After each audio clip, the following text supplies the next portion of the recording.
begitu indah.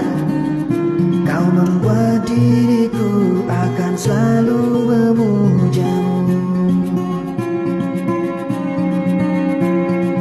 Di setiap langkahku, ku kan selalu memikirkan dirimu. Tak bisa ku bayangkan hidupku tanpa cintamu. Assalamualaikum warahmatullahi wabarakatuh. Kami dari kelompok 8 ingin mempresentasikan hasil kerja kelompok kami, yaitu tentang pengawasan dan akuntabilitas keuangan publik. Sebelumnya, perkenalkan, nama saya Rania Salsabila, NIM 21221881, dan teman saya Dinda Dwi Maharani, NIM 21221883, dan selanjutnya ada Azira Nurliana, NIM 21221198.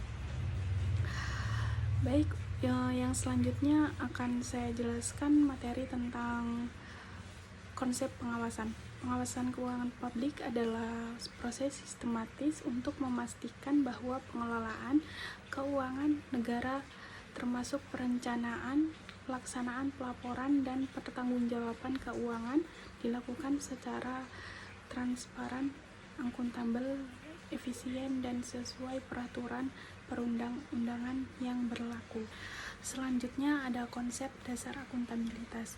Akuntabilitas keuangan mencakup pertanggungjawaban tentang integritas laporan keuangan, penggunaan pengungkapan disclosure yang memadai, dan penggunaan sumber daya publik dengan cara yang dapat dipertanggungjawabkan.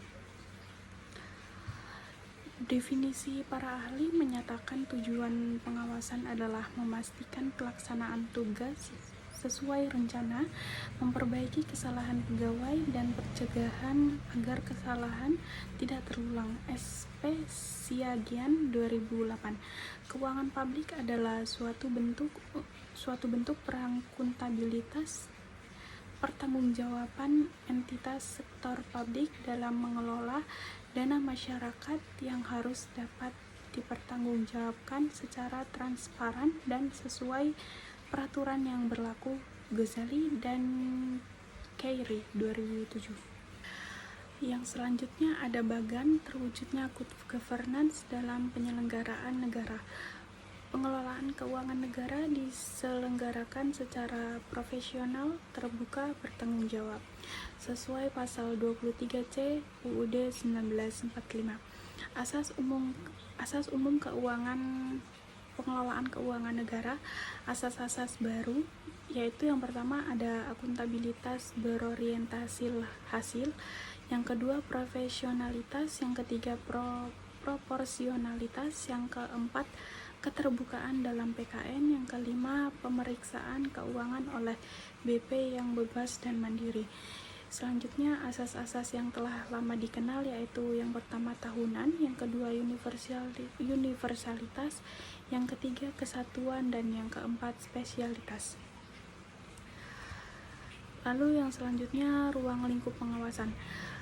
Yang pertama ada pencatatan dan pelaporan keuangan, yang kedua penganggaran dan perencanaan keuangan, yang ketiga ada pengendalian dan audit internal, yang keempat akuntansi dana, yang kelima pelaporan kinerja, yang keenam manajemen aset dan kewajiban. Lalu yang selanjutnya ada lembaga pengawasan di Indonesia, Presiden dan DPR. Yang pertama ada BPK, yang kedua ada BPKP, yang ketiga ada Inspektorat, yang keempat ada KPK, yang kelima ada OJK. Perkenalkan, nama saya Azira Nurliana dengan NIM 212218988.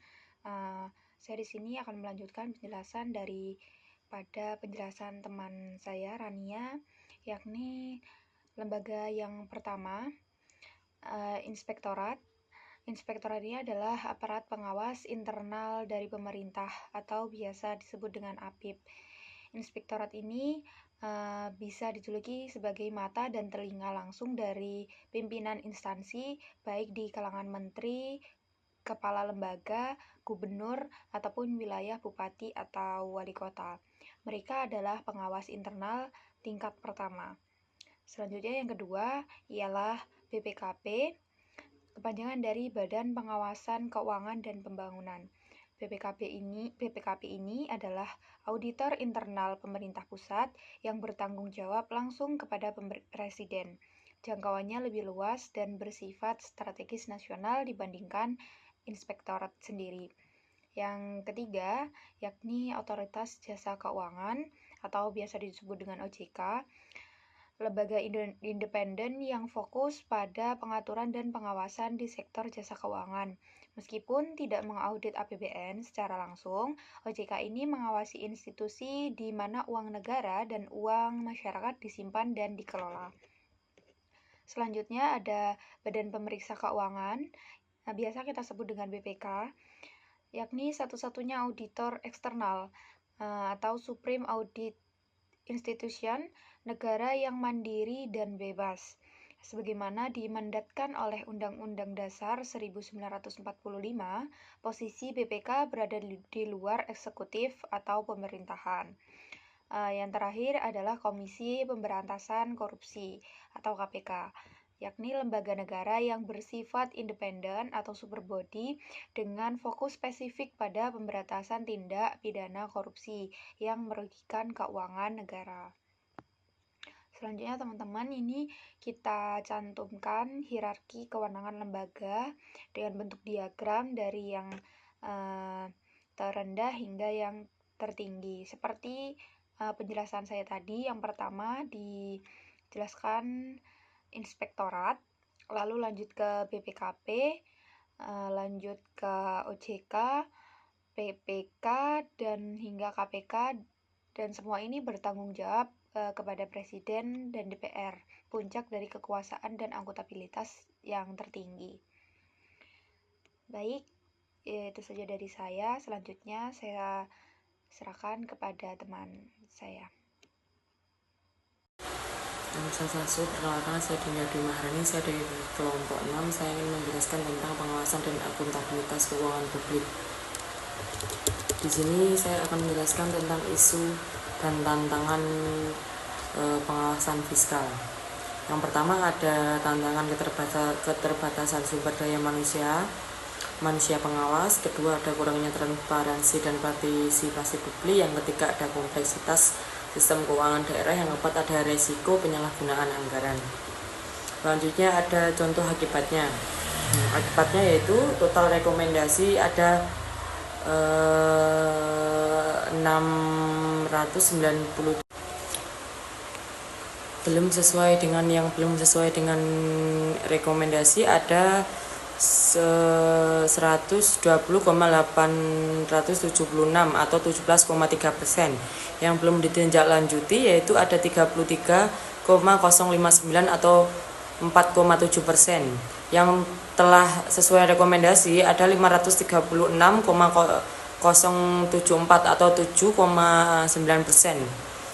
Yang tidak dapat ditindaklanjuti yaitu ada 1,1%. Selanjutnya ada tren dan inovasi dalam pengawasan. Yang pertama ada digitalisasi audit dan e-audit. Yang kedua penggunaan big data analisis. Yang ketiga ada partisipasi masyarakat dalam pengawasan atau citizen audit. Untuk selanjutnya ada studi kasus pada tahun-tahun awal penyaluran banyak ditemukan penyimpangan seperti make-up anggaran, proyektif, serta kelemahan perencanaan berbasis kebutuhan. Banyak desa belum memiliki kapasitas administrasi yang memadai sehingga tata kelola keuangan belum optimal. Untuk mengatasi masalah tersebut, pemerintah melakukan inovasi melalui transparansi anggaran berbasis daring atau online, seperti kewajibannya dengan mempublikasikan APBD, papan informasi proyek, dan pelaporan progres pekerjaan. Hasilnya cukup signifikan. Dalam beberapa tahun terakhir, indikasi kerugian negara dari dana desa menurun, sementara efektivitas belanja meningkat. Untuk yang terakhir ada kesimpulan. Pengawasan dan akuntabilitas merupakan elemen penting untuk mewujudkan tata kelola pemerintahan yang baik atau good governance. Setiap penggunaan dana harus dilaporkan secara jelas, didukung bukti valid, dan disampaikan tepat waktu agar dapat dievaluasi serta diaudit.